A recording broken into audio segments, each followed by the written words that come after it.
My next guest I had the privilege to sit down with is an actor, a writer, a producer, and a director. This is a really good episode. Me and my guest, we've been trying to link up for some time now, and I'm so glad my guest was able to come here and share their story and be vulnerable, and so everyone can hear their gender journey. Within this episode, we discussed their career as an actor and also how they integrate their trans identity into their work as an actor. It's just so many good things within this episode that it's kind of hard to pull different pieces of it and tell you what it was about. You're just gonna have to listen. Hope you enjoy.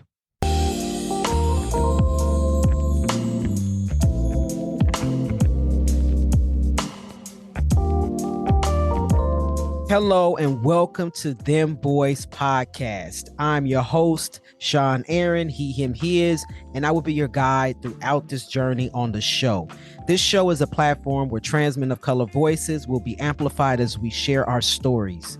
Trans men of color are not monolithic. What that means is our journeys are not the same. We come from different backgrounds. We have different stories, family relations, chosen family, and most of all, we have different transition journeys. Visibility equals possibility. I like to say that all the time. We like to highlight on this show trans men of color businesses and entrepreneurs, parents, athletes, survivors, and many other issues and topics that are relatable to trans men of color in our existence. Dem Bois Podcast is not only a platform to amplify our voices, but to raise awareness and conversation around our lived experiences. So thank you for tuning in. Thank you for supporting, listening, and sharing the show.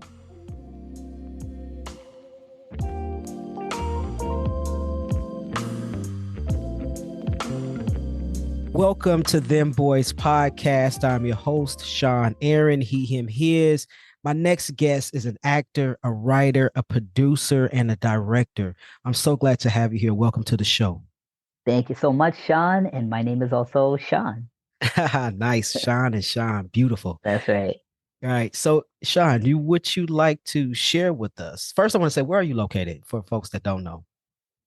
Today I am in Los Angeles. My primary home is Los Angeles. However, I was born and raised in North Carolina, and I've been spending the last 3 months in North Carolina.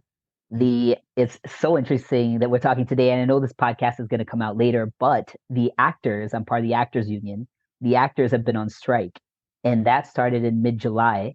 So I went back home to North Carolina just at the beginning of August. And I just came back to LA this week, and just this week, uh, the writer strike or the actor strike is officially or unofficially over. I have to say unofficially actually, because it still needs to pass. Like all the actors still need to vote on it, but it's a good sign. And hopefully we're gonna be through the strike pretty soon. So today, Los Angeles. Yes, nice. I really want to get into that too a little bit later. So I'm really Yes. interested to hear the nuances behind that strike. So Yep. for folks who don't know you, Shaan, you want to go ahead and just introduce yourself and tell us a little bit about who you are. Sure.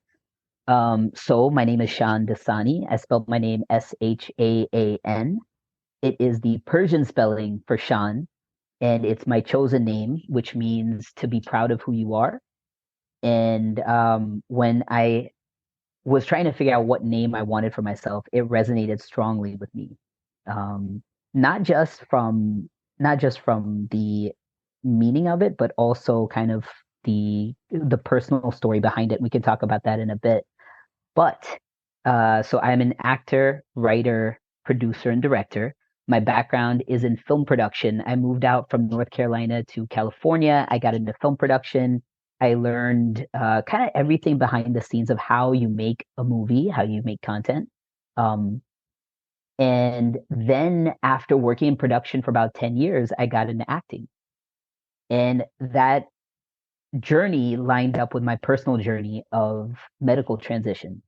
So as I was medically transitioning and presenting more male, that opportunity to do something that I actually had always wanted to do as a kid became something that was a possibility for the first time in my life.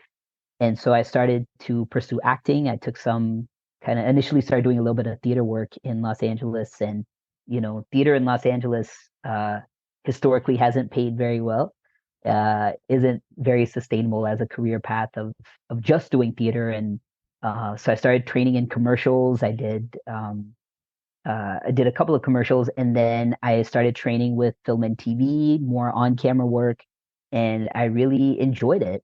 So I've stayed on the acting side all the way up until last year in 2022 when I finally had a chance to write a project for myself to act in and also produce along with two other really great producers, which is a short spy movie called Agents of Change. It's a movie about secret agents that fight environmental crime. And this was my first time in about 10 years getting back into production. And so that's kind of where I'm at now. That's why I take all those labels. So as far as director, I do a bit of theater directing now as well. Nice. That sounds. I'm not. I'm even though I'm a very dramatic person. People in my life say I'm super dramatic. I am. I'm not gonna lie, but I don't know about theater. I couldn't do it. I'm too shy to actually do it in front of people. So for folks that are actors and can do it in front of people and have an audience, I commend you. Like my hat comes off to you. Say maybe there's a reversal that happens because in real life I'm actually pretty mellow and calm. And so like maybe theater is a place to actually pull out that other identity to get a chance to expand and be dramatic, as you say. Yeah.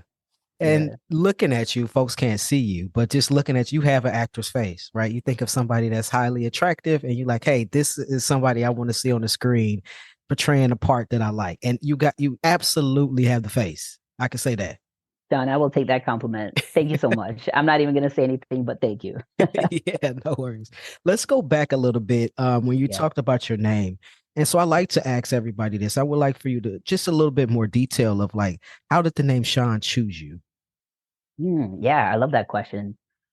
Um, well, as you know, it's a journey to like that finding the name and the name finding you is such a journey. I guess I spent a lot of time thinking about what I wanted, and that's for me, that was the first part in the journey. It's interesting because I was still working on my student thesis film, and we I was in post production, I was editing, I was sitting with my editor, and we had to put a name on that film. And so in my personal life, and something that I wasn't telling very many people was that I was going through this process of self-discovery and coming into my trans identity, even though I was still fumbling around with the words. Um, but we sat there together. I was sitting with my editor, and we had to put a name under directed by. And I had already spent months thinking about this. Um, and the name Sean, you know, the name Sean, the meaning of the name Sean really resonated with me. Uh, but I had a list of names that started with the letter R, and I had a list of names that started with the letter S. That list was very short. And the reason why is because when I was born, my dad's name starts with R and my mom's name starts with S. And they had decided with their kids that if they had boys assigned male at birth children, they would they would start their name with the letter R. If they had assigned female at birth children, they would start their name with the letter S to follow suit. My mom's name started with S, my dad's name started with R. And so I really wanted to find a name that started with R, but kind of sitting with those options, nothing felt right. Nothing was quite singing in my heart.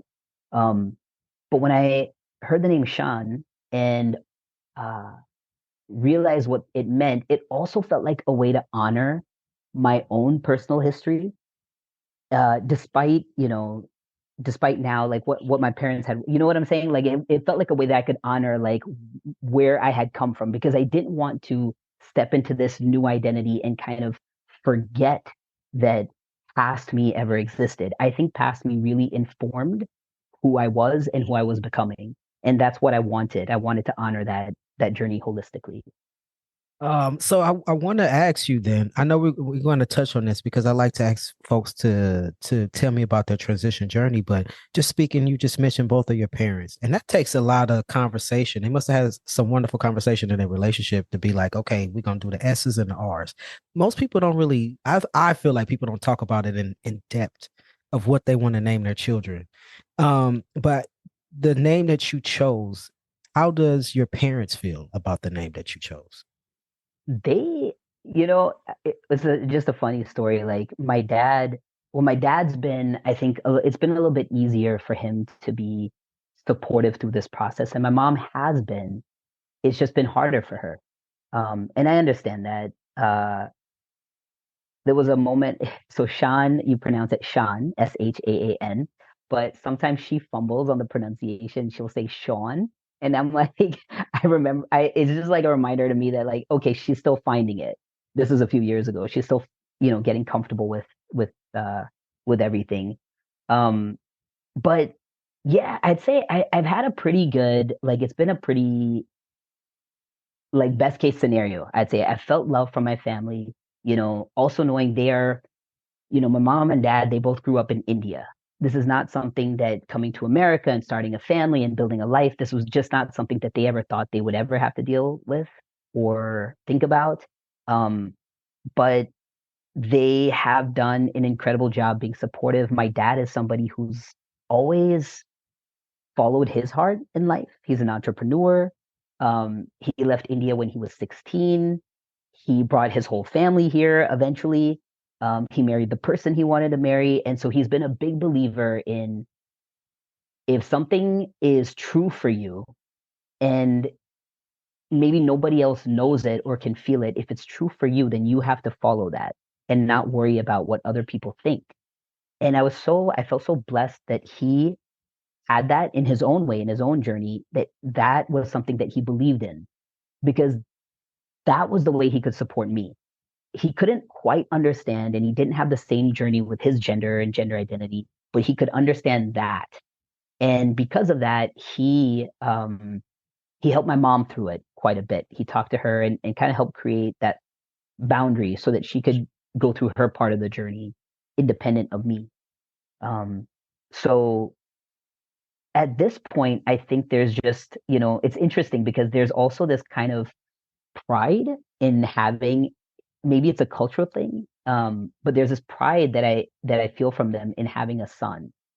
And I think that they would be proud of me regardless, but it's just there's something different that I experience sometimes with them that it's like, huh, I never thought that this would be something I would feel. And it's a subconscious thing, but I've got two sisters.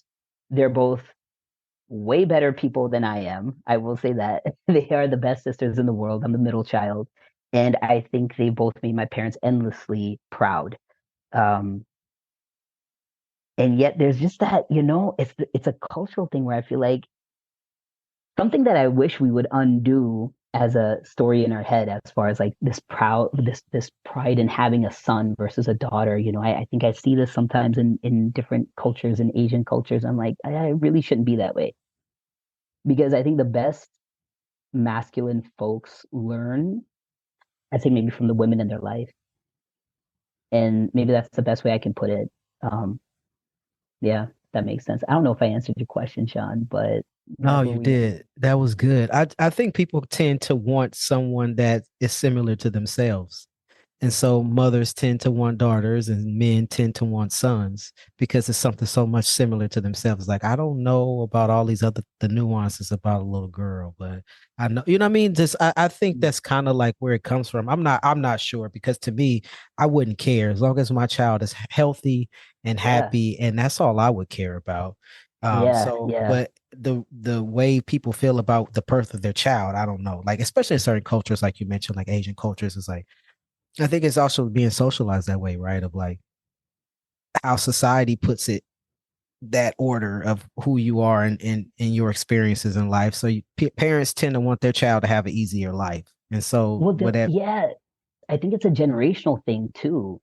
Mm. And there was this like cultural narrative that the son will take care of the parents when they get older, and that the parents shouldn't go to the daughter's house. I mean, not to like go live with the daughter and their son-in-law, like that would be inappropriate. And so there was like this, which I don't agree with, and I don't think this is the case. I think this is a generational story that, you know, people don't necessarily think that way anymore. And I think this generation who's now having children isn't going to think that way because there's so many other things happening in our world today. Um, but yeah, it's interesting how those like older narratives, like they don't die easy, you know? Yeah, especially when it's ingrained in you and your culture. I know my son, he's 26 and he just had a baby, which is my granddaughter. And when he That's was expecting a child, he didn't care. He's just like, I just want a child. I don't care. So it's like, I guess you're right, right? The different generations of folks wanting children or not, and how they feel about the children that they're having. It's just a difference. It's generational. I believe you. Like it got to be generational, right? Where you like, I don't care yeah. what my child is. I just want a healthy child with this person that I'm having a child with, and that's the most. It should be the most important thing. So. Yeah. So my next question would be to you that kind of like transitions over to that. It's like, so, we talked about your parents and a lot of times, and that's good about your father, right? Because I didn't have that relationship with my father. My father, when I told my father, well, he found out I didn't necessarily tell him that I was going to transition. He said, I don't care. You'll always be my little girl. That was it. And I haven't talked to him in 10 years. I medically Mm, transitioned 10 years ago. And so it was like, that wasn't the response I wanted. But since you're not supportive and you weren't in my life anyway, I can do without you at this point. Thank you for mm, your contribution and bringing me here into this world. But all right, this is it for us.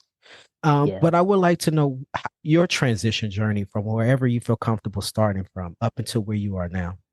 It's so interesting, man. I feel like transition never stops. Not, and I'm not talking about necessarily gender transition, but the idea of change and transformation happens at every stage in life. And what's happened since medical transition for me is when I've been dealing with things after that that feel hard, I go back and remind myself, well, you went through that. So that was a journey. That was difficult. Um, that gave you strength in a way that you have to remember that you have to be able to go through any transition that life is throwing at you. Um, but for me, as far as medical transition, I had I had just come out of a 5 year long relationship. It was my longest relationship. It was also uh, about 12 years ago now, when the awakening happened for me. So coming out of that relationship, I had heard the word transgender. It's about 2011. And when I looked up what it meant, I realized that that's how I had felt my entire life.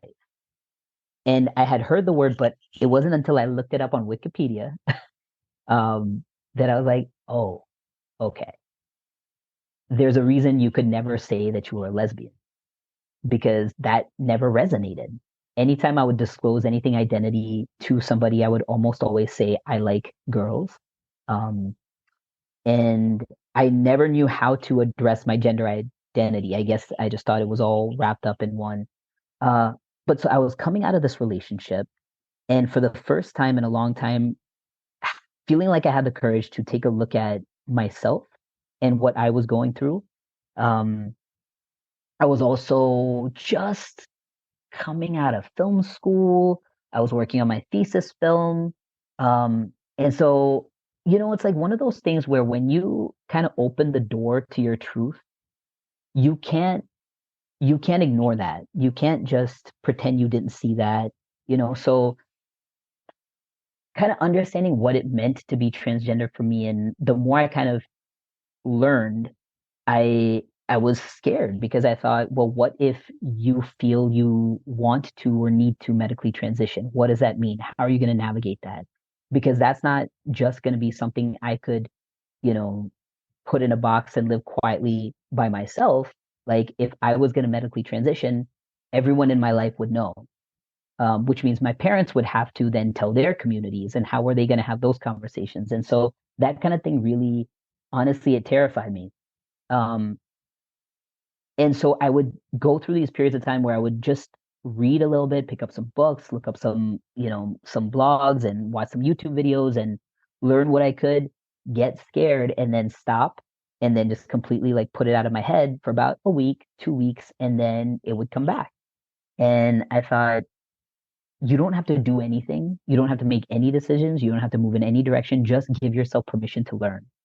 Um, so I did for about a year. I read as much as I could. I found groups of other trans folks, other trans masculine people, people who were older.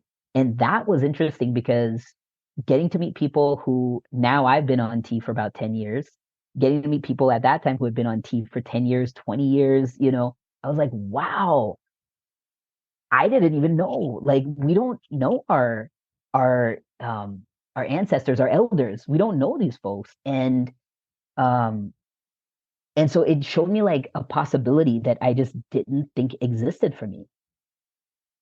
So it gave me hope. I guess I'll put it that way. Once I realized that I needed to take the step of medical transition, that it didn't resonate for me to not medically transition. Like it just I felt like my body needed to, and I needed to feel this like fullness of existence for myself.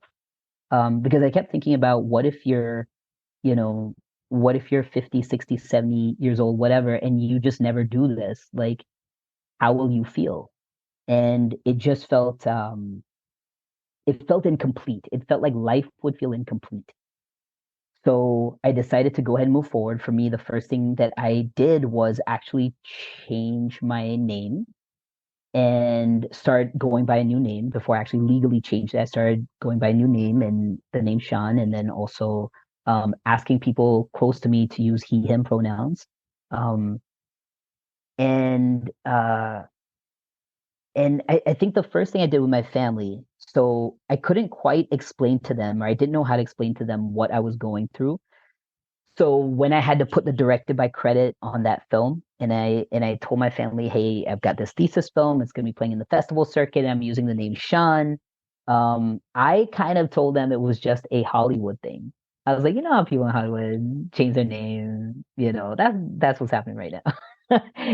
And um, my grandmother knew though. My grandma, without saying very much, kind of got it. And I know that because um, she had no issue. She had no issue with it. I think my grandfather had passed away already. She was my last living grandparent on my father's side. And when she was told I was going by Sean, I remember she just kind of looked at me. She nodded. She said, "Okay, Sean." And she never called me any other name after that. And so slowly with time, I think because my father was so supportive, as I disclosed, hey, I'm going to move forward with this and go on this process of medical transition, um, my family was it was a bit challenging, but I think they always came from a place of love and tried to understand. Um, but they always create that supportive atmosphere. So I always feel like I had a best case scenario. Hey, this is Sean Aaron. I'm the founder and executive director of Dem Bois Inc. I am also the host of Dem Bois Podcast. As you may know, Dem Bois provides financial assistance to trans men of color in order for them to obtain gender affirming surgery. We have great news. We're currently looking for volunteers to help support our programs. Our programs include our gender affirming surgery grant program and also our personal care package program. We personally curate packages filled with personal hygiene items. Just to name a few, things like tissue, soap, towels, toothpaste, and toothbrushes. We mail them out to trans men of color across the country who may be in need of help caring for their personal hygiene needs. We are looking for volunteers to help raise funds to support our programs. Also, we're looking for someone locally to the Bay Area to help us put all of the care packages together. If our mission is something that resonates with you and you would like to help support our work, just let us know. You can send an email to hello@dembois.org. That is HELLO at DEMBOIS.org. And we will get back to you with further details. Thank you for listening, and I hope you enjoy the next episode. How did that make you feel that your grandmother kind of just took it? I think grandparents kind of know. Like my grandmother, I mean, she's older and she sometimes misgender me. That's okay. I'm like, you in your 80s, I'll let you be. But it was Yeah. my grandfather for me. He just knew. Like he didn't say anything. He just knew. And we just went on about our relationship as normal. And unfortunately, he couldn't speak because he had a stroke. But I felt it in my heart that he just knew, and he loved me no matter what. How did that make you feel, to have that acceptance from from your grandmother, even though she didn't really say it? I think when a person's either elder or younger, there's this kind of acceptance where it's almost spiritual. It's like there's this realization of what's actually important in life. And what's important is how you make people feel, how you treat people. Are you respecting them for who they are? Are they feeling loved by you? And those were the values that I felt like she was coming from. And it's funny because the name change happened first. And then I think it was about a year and a half before I started my medical transition. I was about 4 months on T, and I was living out in California. I went back to North Carolina for a visit home, and she was in uh, she was in a healthcare facility. She was in nursing care, and I went to go see her, and I remember I asked my dad, I was like, has anybody told her that I've started medical transition? And he said no. I mean, she's like dealing with kind of end of life stage right now, so we haven't said anything to her. So I thought, I want to go see her. And I was starting to, facial hair was starting to come in. My voice had changed a bit. And so I was kind of concerned. I was like, how am I going to explain this? Because we hadn't talked about all that stuff. So I had to go because I thought, what if this is the last time you can actually see her? And I thought, despite what I might be, feeling, whatever awkward conversation might come about, let me just go see her. So I went to the nursing care facility, and I get to her room, and she's not in there. She's actually in the restroom. I can hear her with the nurse. So I knocked on the door and I told her I was in the room. She said, okay. So the nurse comes out, and she wheels my grandma out on a wheelchair. And my grandma is kind of hunched over. So she's not quite looking up. I can tell she's a bit exasperated. She didn't speak great English, and she's in a healthcare facility in North Carolina. And, you've got to communicate with folks using a language that doesn't come so easy to you. So I could feel like her own, what she might be going through. And I just wanted to see her. So the nurse brings her out, and the nurse asks me, can you help me lift her into the bed? So I said, sure, just tell me what to do. So she said, you take one arm, go underneath her arm, and I'll go on the other side. And you kind of take your arm underneath, and we'll lift her up into the bed and then get her to sit back. I said, sure. So we did. She said, okay, 1, 2, 3. And we both picked her up, and we lifted her and put her in the bed. And she laid back. And when she laid back was the first time she was able to put her head back and see my face. And she caught her breath because obviously she was scared. You're being held and lifted by other people. Um, and so she looked at me and she smiled, and she said to the nurse, this is my grandson. He lives in California. And I said to her, I was like, so you knew? And she just looked at me and she nodded yes. And that was it. She didn't say anything after that about it. And we played some cards like we usually do. She loves playing cards. We played cards. We chatted for a bit. And it wasn't even a big thing. You know what I mean? And I think when you see life in that way, um, you realize what's really important. And that's what I felt from her. Um, so even though there are some of my cousins, a couple of my cousins, a couple of my uncles and aunties that were still kind of grappling with what I was going through, later at her funeral, because she did pass away. Later at her funeral, I was asked to speak, and I shared that story. And I think it was just one of those. I might not have ever talked about it with anybody, but the opportunity showed up, and I felt like that was a great way to um, leave one of her life lessons behind for everybody else who was in the room. So Hearing you say that, I kind of got overtaken with a little bit of emotions, because your story with your grandmother is complete opposite of my story with my grandfather. So I started to grow facial hair myself. And my grandfather was kind of towards the end of his life as well. He didn't really say anything. I do know one thing he told me. I tell my cousins this all the time. He did say I was his favorite grandchild. Now that he said in good English, I heard it. There you go. There you go. Right. But I was growing my facial hair out, and it's one reason why I will not grow my facial hair today. But I was growing it out. It wasn't as luxurious as yours, but I was growing it out nonetheless. And I stayed away from my grandmother for months and my grandfather for months. And I didn't go around because I knew that he knew, but I didn't want to explain it. Because once you see it, it's different, right? There's a different response to who you are when you have facial hair.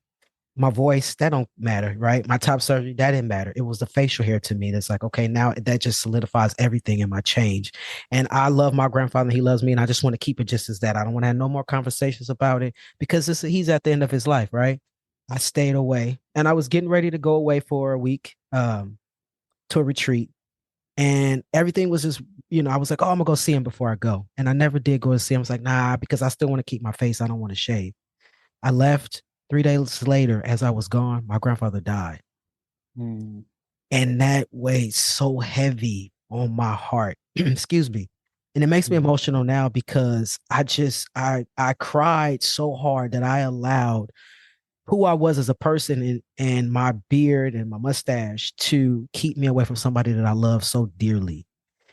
And I regretted it for so long that even after he was buried, it took me like 2 years to even visit his gravesite Mm. because I just felt that guilt of me allowing who I was to get between me and anybody else. So I had made a promise to myself that I would never grow facial hair again because I didn't Mm. want that feeling to resurface and separate me from someone that I love. So just to hear you say that your Dang. grandmother looked up at you, excuse me. Oh, it's Um, okay. It's okay. yeah, because it's still a raw feeling because I love my grandfather very much. Yeah. And to know that I missed that, I always thought, like, what if he was waiting on me? What if he just couldn't hold any longer? He was waiting for me to show up and I didn't show up for weeks and a month or two. And he just Mm. couldn't hold on anymore. So I say, you know what? I'll never go facial hair again. And I haven't since then.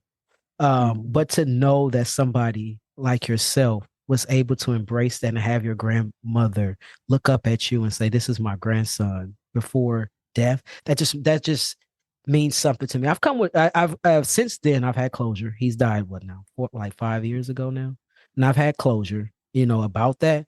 But it warms my heart to know that you had that and was able to be loved and accepted by your grandmother with everything that you are. So yeah, thank you for allowing me to share No, that. Sean, thank you for sharing that. That's such a it's such a beautiful story. And I feel like, joy and pain are wrapped up in it together, man. And also, well, despite that, you were his favorite. And I don't think I don't think that changed, you know. I feel like when someone's at that point in life, there's a whole other perspective that sets in that most of us will never know until we're in that moment. And I feel like everything is just love. Everyone who ever hurt you, everyone who you ever hurt, there's probably just nothing but just soft, gentle love, you know? And so you're you're left with that, you know, and you've reconciled that, and it's given you your lessons of how now you're gonna move through the world, and prioritize certain things. But yeah, it's your grandfather sounds like a very loving human being. And so I appreciate you sharing that. Also, for your audience, please don't let Sean Aaron fool you. Sean Aaron is a good looking dude. With or without, you've given me two compliments now, and I really do appreciate that. But Sean Aaron's got so much style right now. You should see him with swaggy glasses and his beautiful dimples. Thanks, man. I appreciate that. I Yeah, appreciate it. absolutely. Thank you. So Mhm. let's talk about your career a little bit. So you are all of these things: actor, writer, producer, director. You want to share a little bit about your career and how I want you to talk about your career, but I also want you to discuss how your trans identity is integrated into your career. Yeah, that's there's so much wrapped up into that, you know? I feel like had I not medically transitioned, I wouldn't have been an actor right now. Um, it's interesting too because like before that, so I moved out from North Carolina to California, and one of the big reasons was yes for film school, but also to find community. Also, it's not like I was sitting over there being all out and comfortable in my skin. Like that wasn't the case at all. I didn't know who I was. I didn't know other people that felt like me, you know. So there was a big kind of reason to move out to California, and kind of the career and the personal life is very much like intertwined for me. Because even like making the films I was making in film school, like they didn't deal explicitly with queer identity.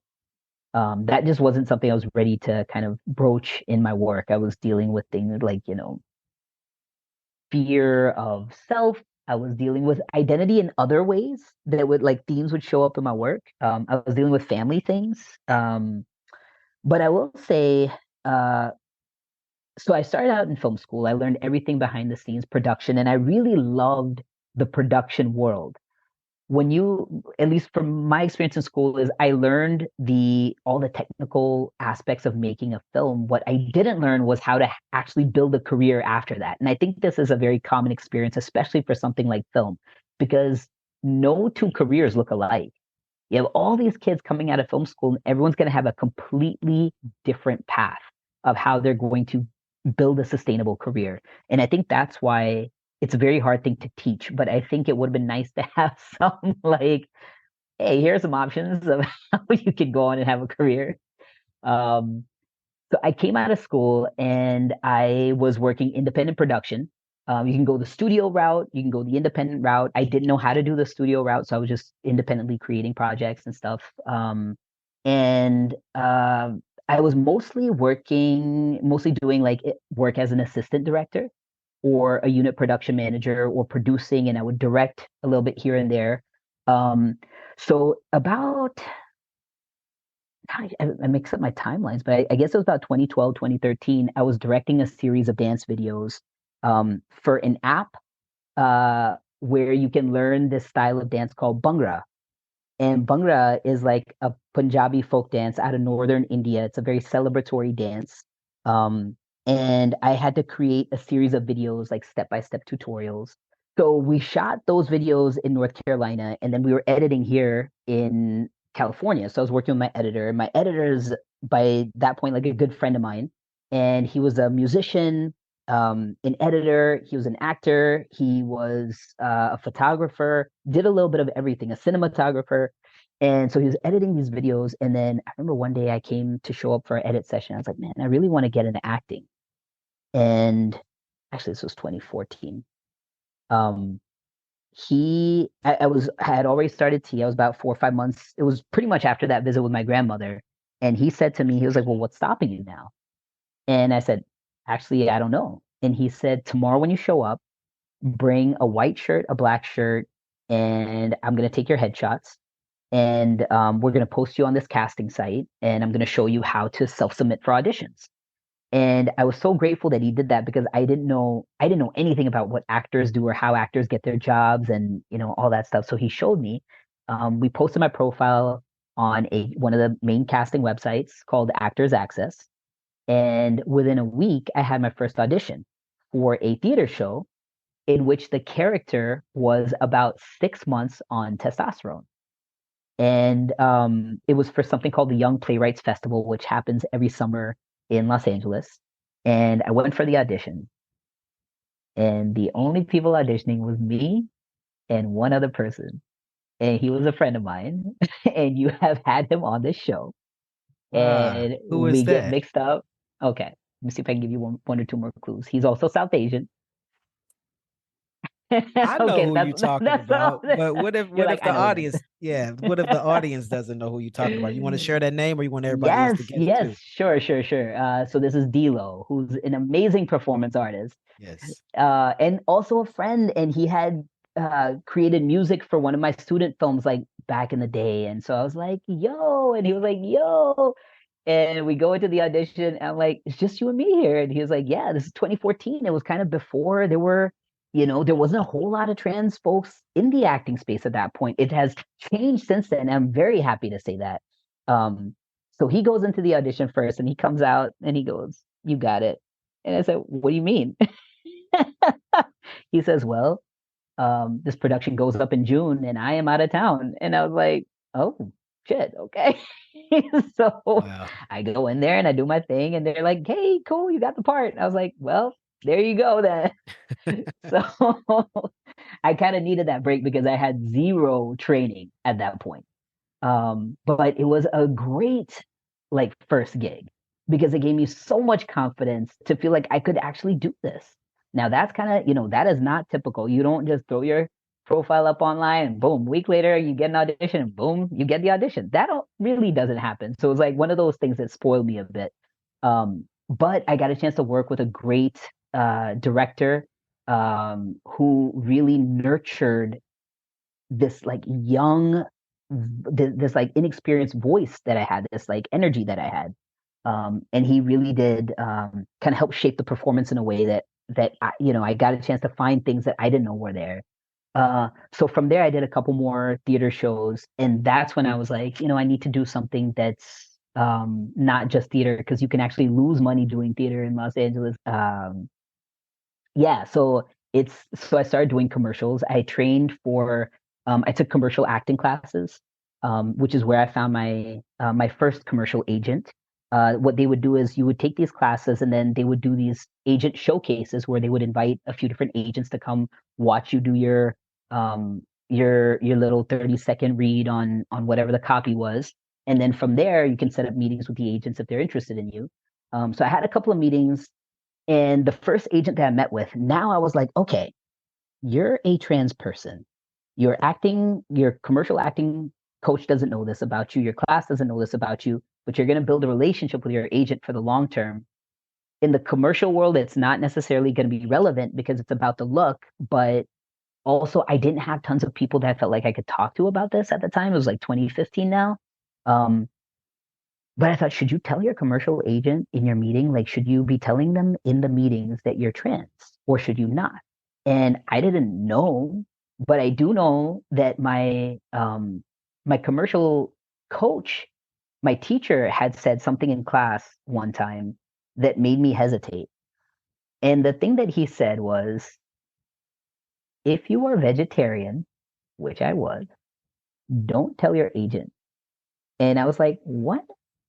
Because there are so many auditions that are for Burger King, for McDonald's, for Wendy's, for this, that. So he's like, if they know that you can't go in for those, they might not sign you. So it's like, well, what about transgender? I don't know. Like, but kind of keeping that like in mind. Um, I didn't know what to do, but I decided, you know what? I'm just gonna tell them because if they Google me, they're gonna know because I was doing some advocacy work at the time as well. So I went ahead and the meetings I was going to, I told them. I remember the first meeting I went to, I could feel the energy shift in the room when I told her. Um, and I knew that they weren't going to sign me. I could just feel it. And maybe it was because of that. Maybe it was because I was still very green. I didn't have tons of experience. But I could feel that. But I still felt like I did the right thing. I went into my next agent meeting about a week later, and same thing. I told her, I was like, "Is this going to be a problem for you?" And she said, um, "Would you like me to submit you for trans only characters?" And I said, "No, submit me for whoever I look the part for." She said, "Great, because that's what I would do." And I said, "Fantastic." And I ended up signing with her. And they were great agency to be with. So that was on the commercial side. They eventually signed me on their theatrical side as well. I'm still with their theatrical department. I have a different commercial agent now. Um, and so much of this, nobody tells you how to do it. I think it sounds right now, even as I'm telling it to you, Shaan, it sounds kind of easy and like la di da, but I'm like, nobody tells you how to do this. You just kind of you try to ask as many questions as you can. You kind of figure some things out as you go along, but it can be a very challenging, frustrating experience to learn how to navigate like being an actor. I think the other thing, the big difference to me is I love being on set. When you're in production, which means when you're behind the scenes working on a film set or on a commercial, you're busy all the time. You're doing something constantly.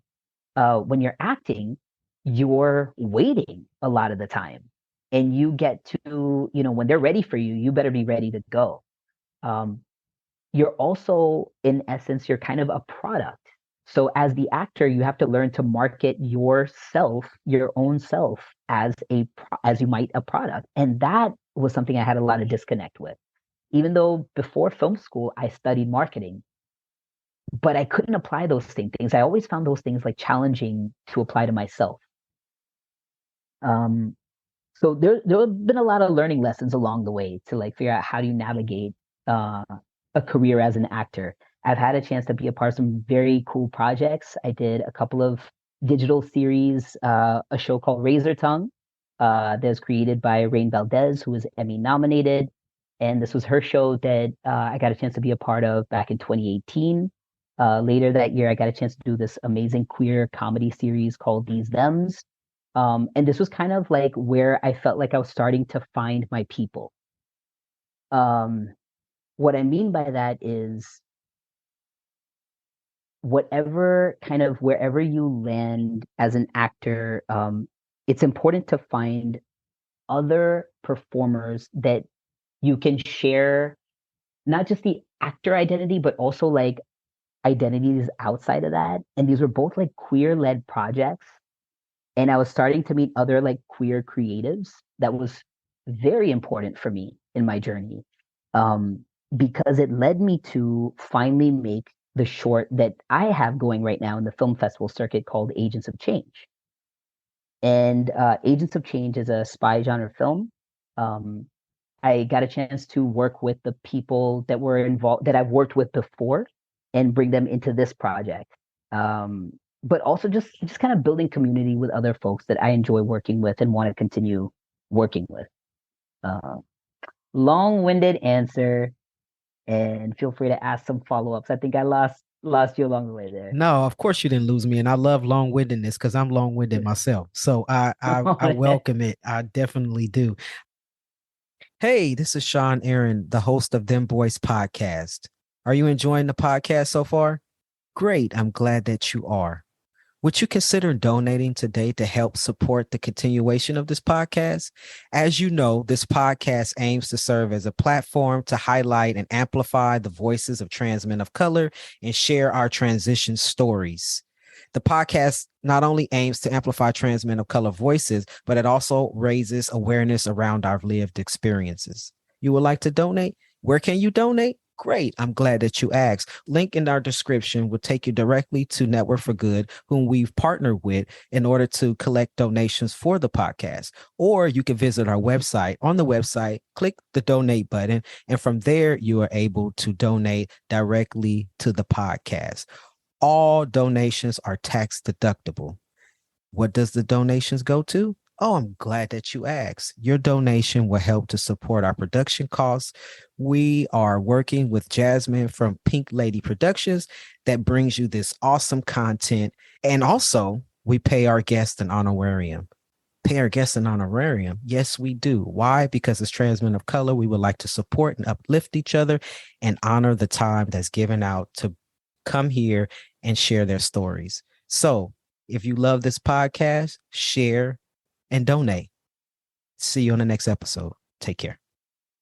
I have so many questions, but it's like, can we answer all of these questions? No, but my first thing is, if you're a vegetarian, why can't you do a Burger King commercial?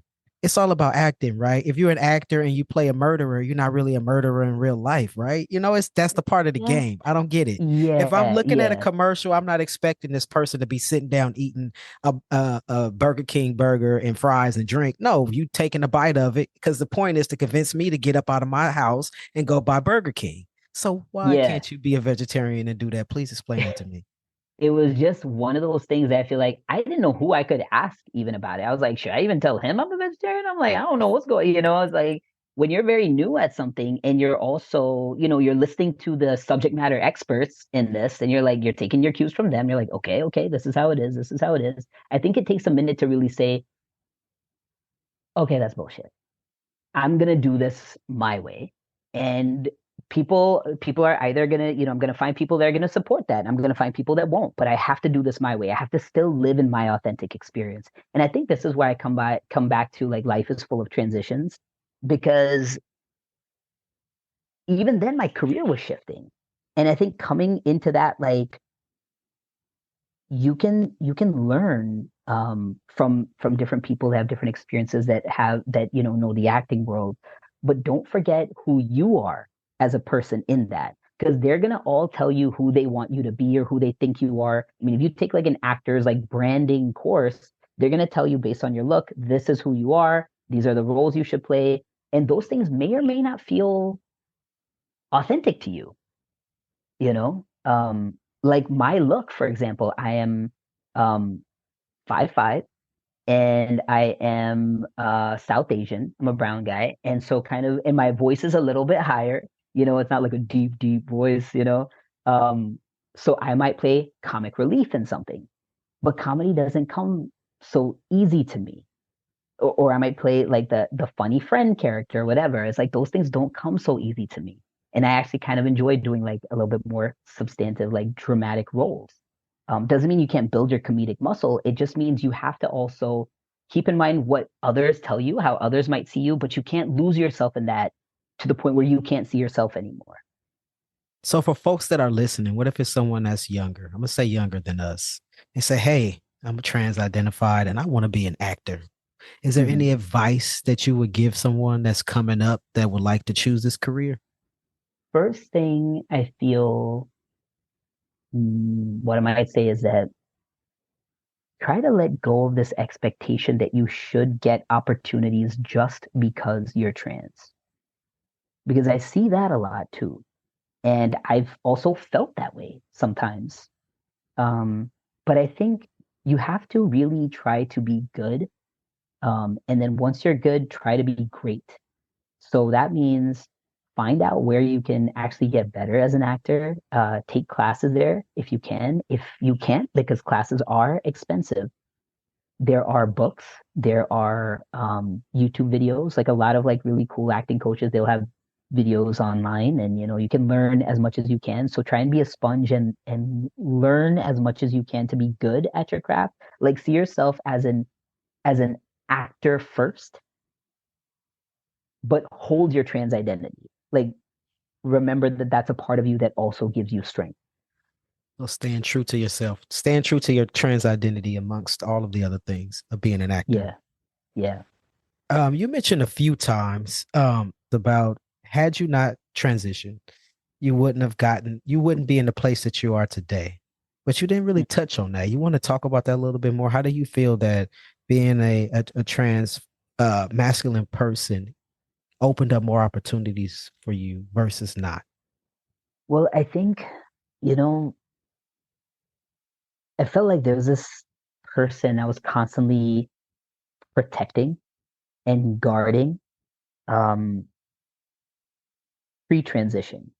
Uh, and so, first of all, had I not medically transitioned, I don't think I would be comfortable to audition for roles in which I would play a sign or femme present or feminine people or women or even non-binary people, because that didn't feel, maybe for a certain period of time, yes, but it wasn't necessarily my truth. So I think that's a big part of it. Like going through a medical transition process allowed me to pursue the roles that I felt aligned with actually who I was. I like that. So you feel like your transition gave you the confidence you needed to be who you are as an actor, I should say. So you have more confidence now than you did before. Is that what you're saying? Well, it's not necessarily the confidence. I think the confidence has come from like these last 10 years of, experience and kind of shakiness and finding who I wanted to be as a human being. The qualities, the type of what I wanted to embrace as a person. And I'm trying not to say as a man, because I feel like these aren't necessarily man qualities. It's just Makes like sense. about being like a whole human being. Right. So I think like these last 10 years of like sitting in this skin where the world actually perceives me as cis, for better or for worse. But I know that okay, that's the perception on me, and I'm kind of like finding finding my like really who I am through all that. Um, Going through that journey, I think has given me confidence. Um, but the medical transition, I think, gave me it kind of gave me permission to start walking this path, if that makes sense. And I know that's not something that everybody who identifies as trans needs or wants or is able to go through. That was just true for me. Mm. I love that. I feel like even with my own journey, for me, I think I won't say confidence because I've had confidence in every aspect of my life. And I talked about this earlier today with someone about like I've gone through all the letters almost of the L, the G, the B. Now I'm on the T and the Q. And so in every step of my life, I don't really when folks say dysphoria, it doesn't really resonate with me personally because I was comfortable in my body in every step that I took. I got to a point where I'm like, okay, I'm outgrowing this L. So now I'm going to move on to the next thing. So it was just my growing and learning more about myself. But I've always had that confidence. But I feel like me medically transitioning, I don't know. I think maybe my mind and my body is more aligned. I feel like I'm more authentically who I am. I'm more present in my body. So I'm able to do, man, you could have told me 10 years ago I was going to be doing a podcast and I will say, absolutely not. You don't know what the hell you're talking about. Right. But I feel like my journey and my life have led me up to this point. I don't know. Maybe it's Mm, experience. I don't know what it is, but it's just a difference. I don't think as a feminine identified person or if I hadn't went through the medical transition, I would ever be in the place that I'm in now. I don't know, but I'm kind of like you. I kind of like, I don't really know why or like how to put my finger on that. So yeah, because I think there's so much wrapped up in all that. It's hard to yeah, kind of point to one thing because at the same time, it's like you're going through something in your personal life that isn't necessarily about your transition. Maybe it's the relationships that you're in. Maybe it's like the way that you might have to show up for the people in your life. And they're absolutely. like big learning lessons in that. I think I've learned a lot through my relationship mistakes. And also, I would say this, talking about relationships, I think one of the biggest where I'm at right now is letting myself love myself because I'm one of these people that gives a lot um, without necessarily thinking about all the things that I need. And I think I've been guilty of like sacrificing my needs or not paying attention to my needs as Ooh, much. And I'm just at that place now because something about when you asked me about confidence, I'm like, this is the most confident I've felt because I think this is the first time that I feel like I'm not wanting to be in a relationship right now. It's interesting because like ever since I was a kid, I was joking with a friend of mine about this the other day. Is like, you know, most people, you grow up, you go to school and you think about who, like your career, you think about what you want to be. I'm like, I didn't think much about those things. I thought about girls. I mean, that's what I thought about when I was in school. I was like, I had a crush on this person, on that person, on that, so I was like, thinking about girls all the time. And when it comes to relationships, I would think about you would be lucky if you could ever be with a girl that you like because having all these crushes and not being able to do anything about it and seeing the whoever I liked go date some cis guy felt like felt like that would never happen for me, which meant real love would never happen for me. That was like a story in my head. And so I think I carried a bit of that in my relationships of I'm going to try to make this work no matter what. Even if it wasn't the right relationship, even if many times I consciously knew this is not the right relationship for you, but still holding on to that because what if you never have that again? So coming from that scarcity mindset and like now looking back, it's like, well, you poured so much. Why was it so easy for you to pour so much into those relationships? Why couldn't you take that same energy and pour it into yourself? And so medical transition was like that for me. I was coming out of a relationship at the time. It gave me the space to kind of explore this, but it was one of these things where I was like, you have to do this for yourself. It might cause pain in the family. It might be hard for people to understand, whatever, whatever, whatever. Maybe it might be hard to date after that. Um, but you still have to just do this for yourself and not be afraid of whatever's going to come from that.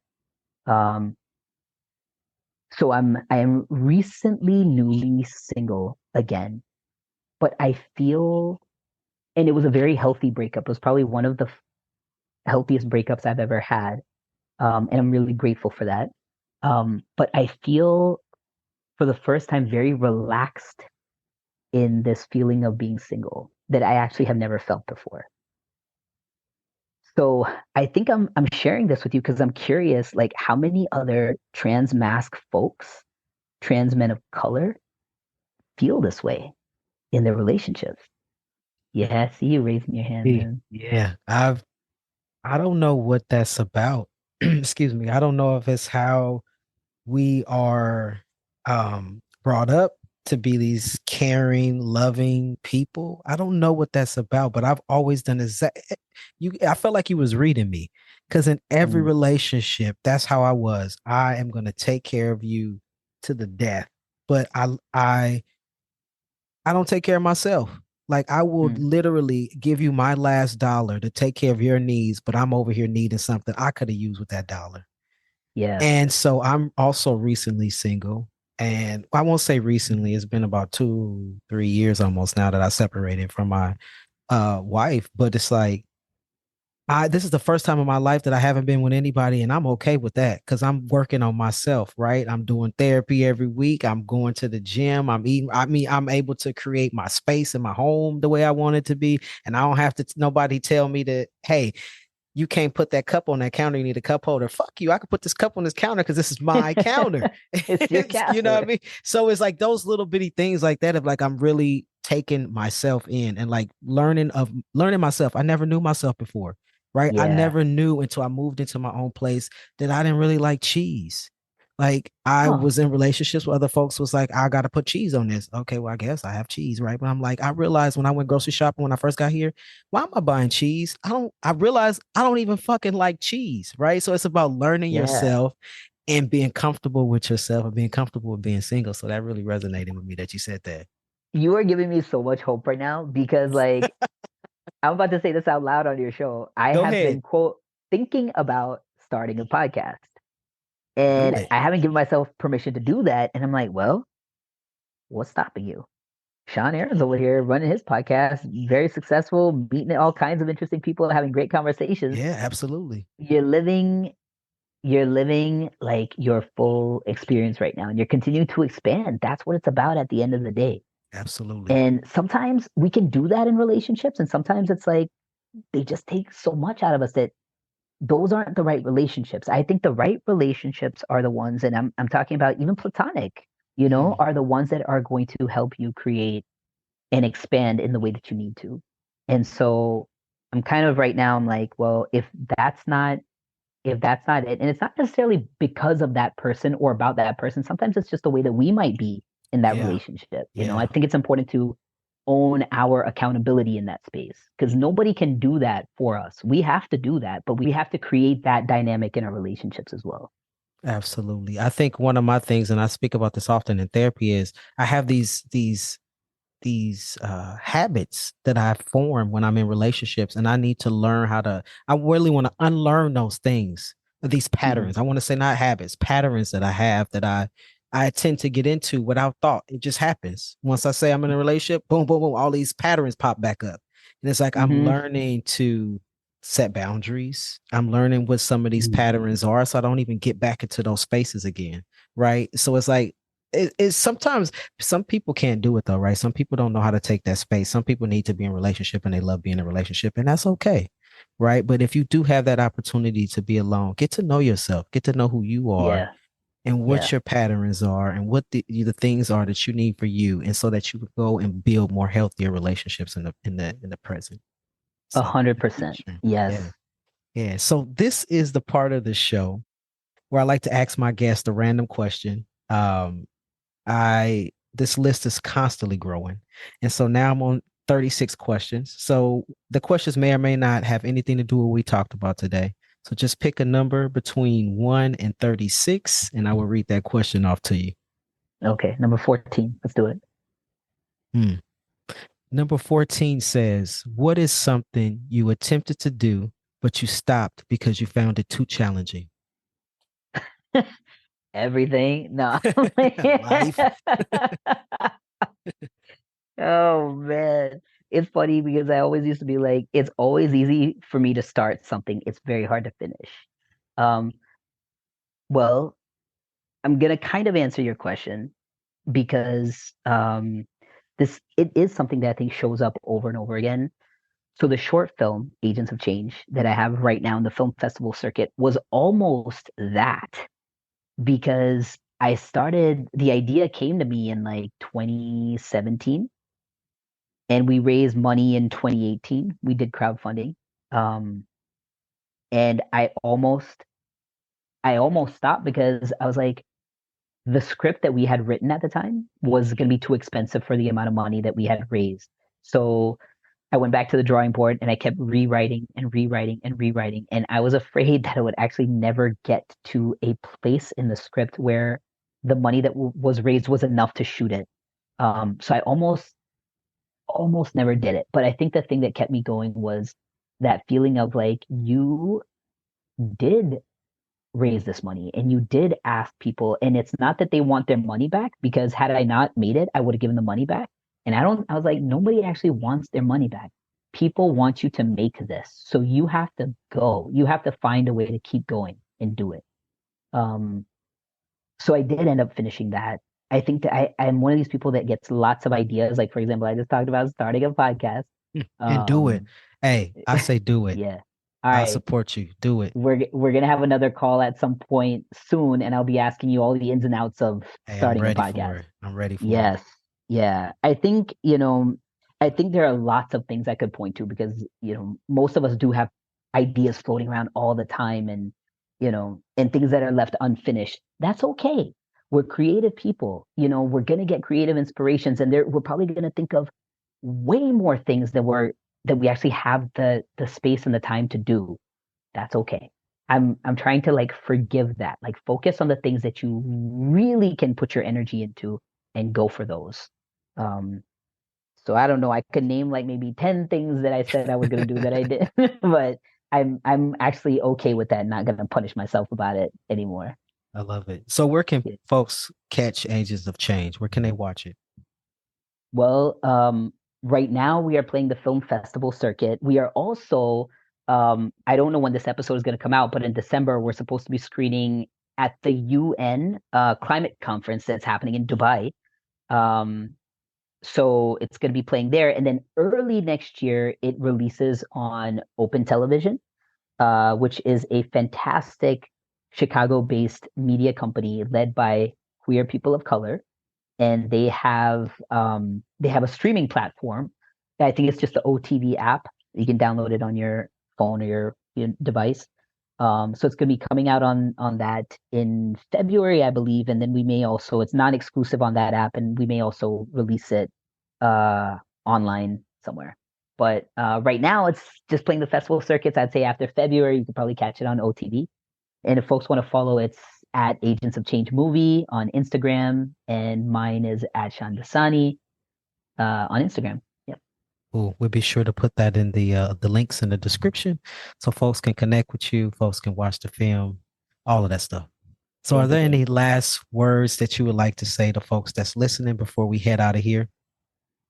Last words, I would say life is full of transitions. Medical transition it's a source of strength, and just remember, like, any change and anything that's requiring strength from you derives strength uh from your own personal journey, from your past, because that's what's ultimately going to get you to the next step. And also take the time to fall in love with yourself. It's worth it. It's worth it. So worth it. Even if you go on and you ramble all the time, that's okay. Like myself, I do that often, even by myself. I'm always rambling some thoughts out. So that's beautiful. Thank you so much for being a guest on the show. I really appreciate it. Thank you so much, Sean. I'm glad that we had a chance to have a conversation today. Yes, absolutely. It's been great. So we have reached the end of this episode. I want to say thank you for listening to Dem Bois Podcast. Once again, I'm your host, Sean Aaron, he, him, his. Be sure to visit our website at dembois.org. That is DEMBOIS.org. If you would like to connect with us, be sure to follow us on Instagram or Facebook. If you think you would be a great guest on the show, or if you know somebody you think would be a great guest on the show, there's multiple ways to request to be a guest on the show. First is you can go visit our Instagram page, click the link in our bio, and from there you'll be able to request to be a guest on the show. Or you can visit our website, click the programs tab up top, scroll down to podcasts, click the podcast button, and from there on the podcast page, you'll be able to request to be a guest on the show. Yo, we need questions, y'all. If you have those burning questions, a question that you want to ask me or a future guest on the show, there's multiple ways that you can send in questions, right? So first, you can go to Instagram, DM us that question, or you can email us at hello@dembois.org. That's HELLO, like hi, at dembois.org. Be sure to like the show. Be sure to share this show out with your friends and other folks in your networks. So until next time, take care.